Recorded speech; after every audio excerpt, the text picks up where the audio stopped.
Elections in the UK are due in the month of July, and this is your time. The whole month of June is the time for you to apply to as many jobs as possible and bag a sponsored job before 4th of July, because as per all the manifestos, whether it is of the Conservative Party or of the Labour Party, all the manifestos are going to crack down on immigration as a whole. So this is the time, this is your time, like this is the time when you should try to do as much as possible. And in this video, I'm going to take you through 3 top, again, tried and tested tips, or I would say hack. These are not like direct ways but hacks by which you can expect or you can try once to that can eventually help you to get a sponsored job here in the UK. So with this, let's get started.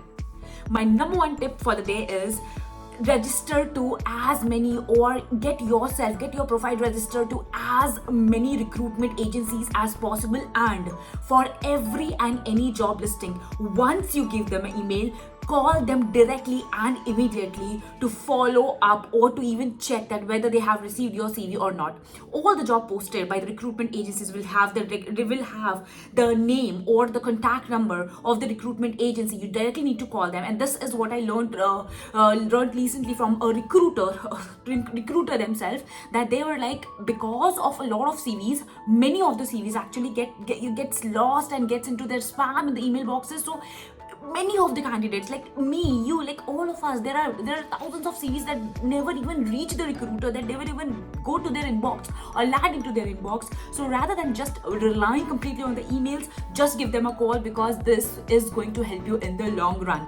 On number 2, my tip would be go for contract, part-time and any fixed term positions that you are getting, because again, as per a conversation that I had with a recruiter today, it was like for many of these positions which are like on contract base or part-time, or these like flexible job opportunities, they get relatively less number of CVs to shortlist from. So this is the struggle that the recruitment agencies face, and so this can be your hack, this can be your way to get into the industry. And once you get into an industry, in most of the cases, UK employers, many of the UK employers are really very good. So if you get into the job and if you perform really well, then there's a very high possibility of them extending the contract, and in major cases offering you sponsorship. I have 3 cases recently wherein part-time students have got full-time sponsored opportunities at the same firm. So better late than never. Definitely you should consider the part-time, contract as well as the fixed term positions on LinkedIn. Just type all these words and see all the job applications and apply to as many job applications of these types as well.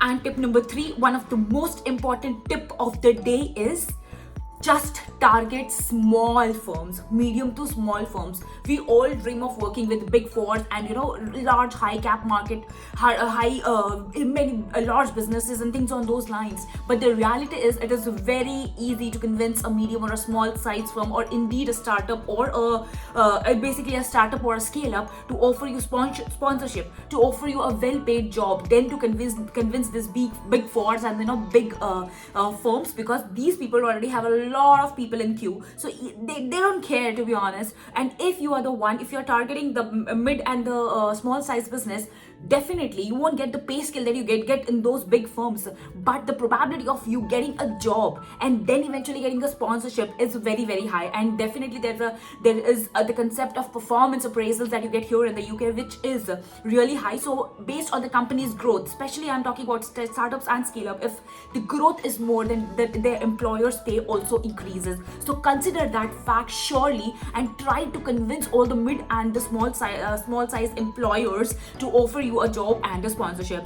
This has been the case of now nearly 10 of friends of mine, and in fact I did the same as well. So it is very easy. Again, I am telling you, a lot of my friends have already landed their dream jobs, or I won't say dream job, not the pay scale that they wanted, but they got sponsorship, they landed into the jobs and things on those lines. So only by following this strategy of targeting, or trying to email those leads and email those CEOs and MDs directly, showcasing your skills and telling them that you can be an asset, but you would need a sponsorship. So convincing these people is really, really, really easy as compared to that of the big firms as of now. So these were the top 3 hacks that you can definitely try. There are loads of videos on how to get a job here in the UK and things on those lines, but this is the time, this is your time wherein you need to try any and everything, any job portal and every job portal to land a job here in the UK. And I just wish you best of luck. Thank you.